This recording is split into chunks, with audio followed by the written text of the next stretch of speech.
Past tense, past indefinite Hindi वाक्यों के अंत में ता, था, ती, थी, ते, थे इत्यादि शब्द आते हैं।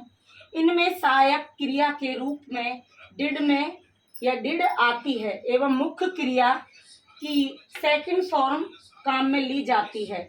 एग्जाम्पल के लिए, वह पिछले सप्ताह मुंबई गई, तो she went to Mumbai last week. Next है, हम कल विद्यालय गए, तो we did go to school yesterday.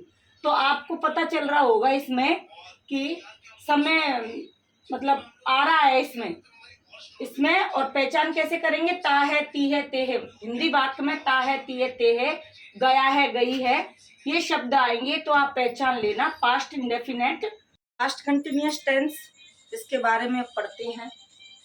Past continuous Hindi वाक्यों के अंत में रहा था, रही थी, रहे थे इत्यादि शब्द आते हैं।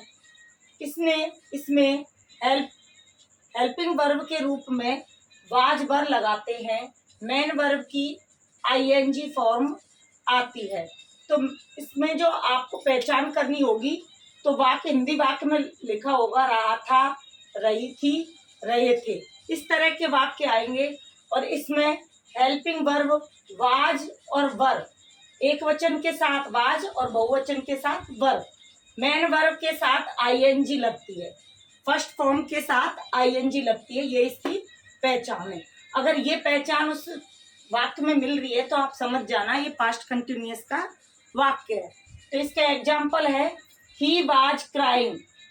तो इसमें आप वैसे भी समझ रहे होंगे, वाज आ रहा है तो आप समझ रहे होंगे कि वाज आ रहा है तो कौन से टेंस है, पास्ट कंटिन्यूअस टेंस है और आईएनजी इसमें लगा हुआ है, वर्ब की फर्स्ट फॉर्म के साथ आईएनजी। सी वाज डेड, तो इसमें भी आपको समझ में आ गया होगा। सूत्र इसका है subject plus helping verb plus main verb की आईएनजी फॉर्म प्लस ऑब्जेक्ट। तो पास्ट परफेक्ट टेंस पढ़ेंगे अब हम। पास्ट परफेक्ट की हिंदी में जो व्याख्या है, हिंदी वाक्यों के अंत में चुका था, चुकी थी, चुके थे इत्यादि शब्द आते हैं। इनमें सहायक क्रिया के रूप में हैड आता है, मुख्य क्रिया की थर्ड फॉर्म आती है।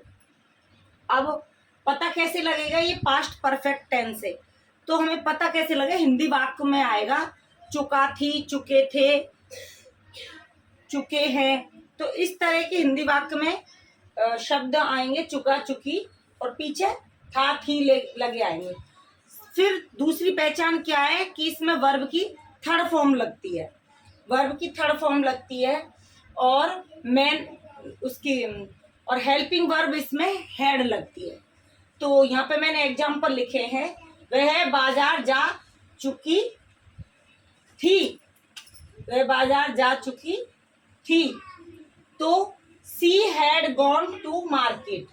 तो जा चुकी, चुकी आ रहा है ना, तो पता चल गया आपको कि क्या कौन सा टेंस है ये, पास्ट परफेक्ट। चुका था, चुकी थी, चुके थे, तो पास्ट परफेक्ट है। तो पास्ट परफेक्ट में हमें पता है कि पास्ट परफेक्ट की हेल्पिंग वर्ब क्या होती है और मेन वर्ब कौन सी लगती है, मेन वर्ब थर्ड लगती है, हेल्पिंग वर्ब हैड लगती है। इसी तरह से सेकंड है, राम कक्षा में सो चुका था, तो Ram had slipped in the class. Past perfect continuous tense, जिस वाक्यों के अंत में चुका था, चुकी थी, चुके थे इत्यादि शब्द हों, तो उस वाक्य की पहचान पास्ट परफेक्ट टेंस के रूप में की जाती है। इसकी मुख्य क्रिया हैड बीन होती है। इसमें टाइम, फॉर और सिंस मेन वर्ब की फर्स्ट फॉर्म के साथ आईएनजी होती है।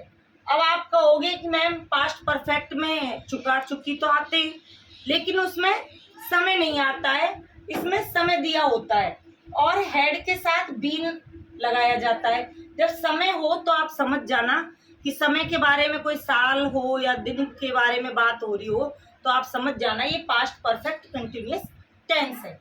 अब इसमें एग्जाम्पल दे रखा है, वह 2 घंटे से मैदान में खेल चुकी थी, तो she had been playing in the ground, 4 to house.